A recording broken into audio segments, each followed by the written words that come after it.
bouge ma soeur, bouge mon frère.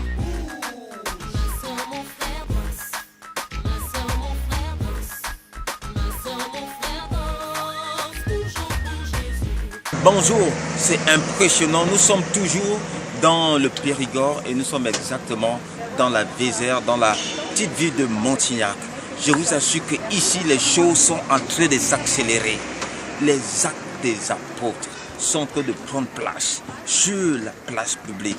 Donc là, ce matin, on était au marché pour aller faire quelques courses donc chez des producteurs et voir, acheter certaines choses intéressantes de la région avant de partir parce qu'on quitte la ville demain. Mais c'est impressionnant. Alors qu'on marchait, à un moment donné, il y a un monsieur qui s'approche de nous, il commence à faire la conversation et ainsi de suite. Et on commence à faire un bout de chemin ensemble. Je me rends compte que la personne est boitillée un peu. Donc, et là, je demande, mais qu'est-ce que vous avez? Et il me dit, oh non, voilà, j'ai une arthrose, ainsi de suite. Je demande depuis quand vous avez mal, et ainsi de suite. Il a dit, ouais. J'ai dit, bon, écoutez, je vais prier pour vous. Je l'ai attrapé directement. Je n'ai même pas laissé le temps de trop réfléchir. Et j'ai commencé à prier pour la guérison de ce monsieur. Et à la fin, il m'a dit, oh, c'est gentil de votre part. Et j'ai sorti un tract. Je lui ai dit, c'est Christ est vivant. Il dit, oh, je ne vais pas vivre longtemps, ainsi de suite. J'ai dit, la parole de Dieu dit, si vous croyez en Jésus-Christ, vous obtenez la vie éternelle. Donc on a prié pour lui afin qu'il soit guéri et ensuite on a proclamé le royaume de Dieu est proche. Crois au Seigneur Jésus et tu auras la vie éternelle. Et ensuite on marchait encore. On était à un certain endroit et là il y avait une dame qui était en chaise roulante. Elle était d'abord avec toute sa famille. Ressentait qu'il fallait aller vers elle.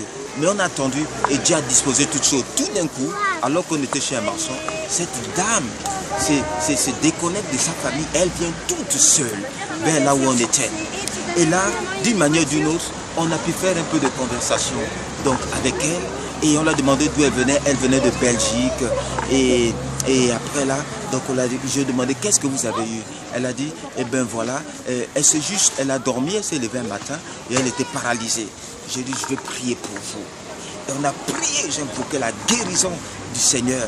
J'ai chassé toute paralysie, j'ai prié pour elle afin que la guérison aille détruire toute paralysie dans son corps. Elle était impressionnante et sa famille regardait de loin, elle était dans la joie. Et j'ai pris Eden, j'ai amené Eden, on s'est mis avec elle, on a commencé à faire quelques photos avec cette dame. Et elle était dans la joie, elle s'est sentie tellement honorée, l'attention était sur elle. Et c'est ce que Dieu veut faire. Et on a vraiment été bénis en moins de temps. Juste comme ça, Dieu envoie des personnes vers nous qui ont besoin de l'évangile, des personnes qui sont malades, qui ont besoin de guérison. Et l'évangile est annoncé. Dieu vous bénisse. Allez-y, 5 minutes pour Jésus. Et je vous assure que la différence va être faite dans la vie de beaucoup de personnes. Amen.